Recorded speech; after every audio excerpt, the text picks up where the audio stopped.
มันบริสุทธิ์มันบุญหมดนับแล้วก็ตายไปเลย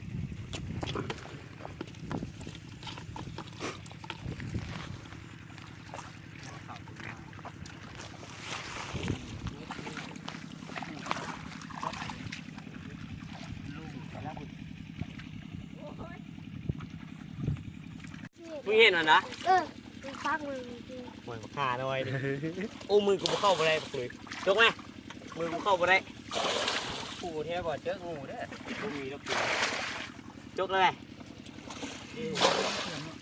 มือต้องยาเนาะนี่มือกูได้ดอกอันนี้มือมึงดึงออกมาเลยได้ทั้งกูอีก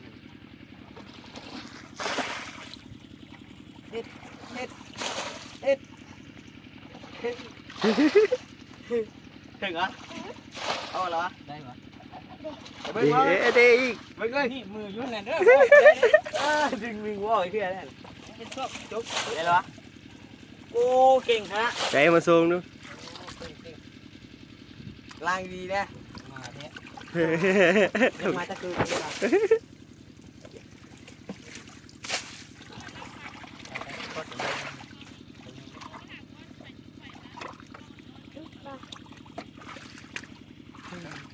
ให้หน่อยดิ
นี่นะ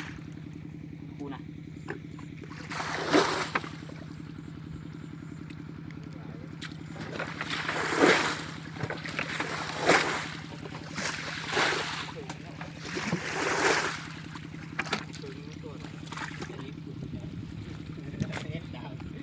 โอ้หลายเอาไปเอาเลยจะมาจิ๋วไว้จะมาขายเลย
น้องเพิ่งมีกันในข้าง3 4ตัวเลยจ้ะ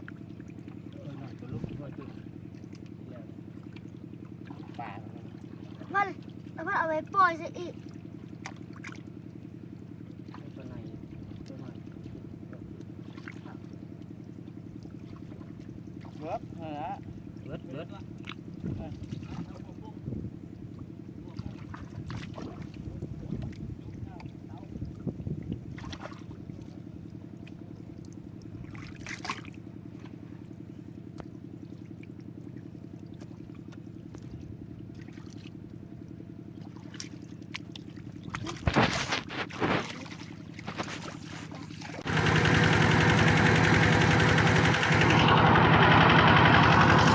เก็บผักกระเนียงให้เอ้ยนี่ไปหมูผักกระเนียงจำจัก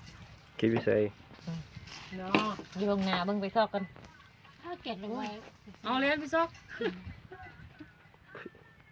ดีเด้ทุกงานทุกปีปะ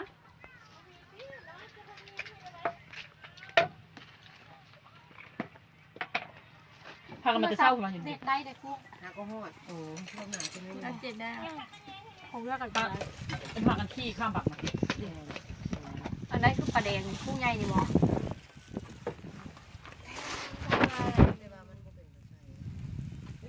ปลาแดงมันนี่หนวดไปแล้วบ่ได้นั่นถ้าเอาน้ำป่ามาใส่แต่มันบ่ได้ตุ้มนี่โอ้ยปลาจีมาซื้ออยู่ห้านเขายอดทันเด้ทำน้ำเปล่าเจอปัวทันละกล้าพาทำมาคุณได้เลยเอาไทยทำไม่สะพอนเลย ทะเลอู้สาวพอตำ ไล่เสิร์ฟมาได้กับไทยทำไม่สะพอนนะไปอาบลงที่ดาวไม่ใช่ขี่ขี่กับพูเอาไปต่ำอยู่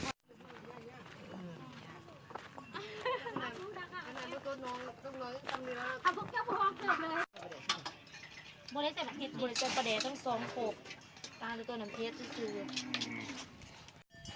ไม่เคยถูกดอกยังก็จะเป็นอันนั้นกินกันเลยทายตี้กล่องแก้วอ่ะ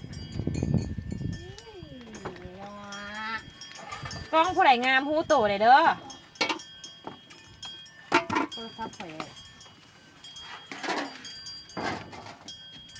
ดีมากเลยไปไหมเข้าไปไหมขึ้นไป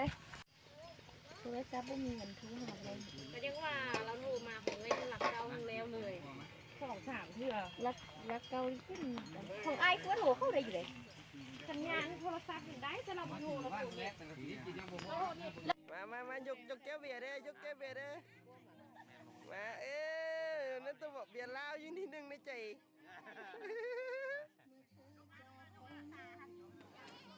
เมียเบียร์ลาวที่1ในใจยกดิแม่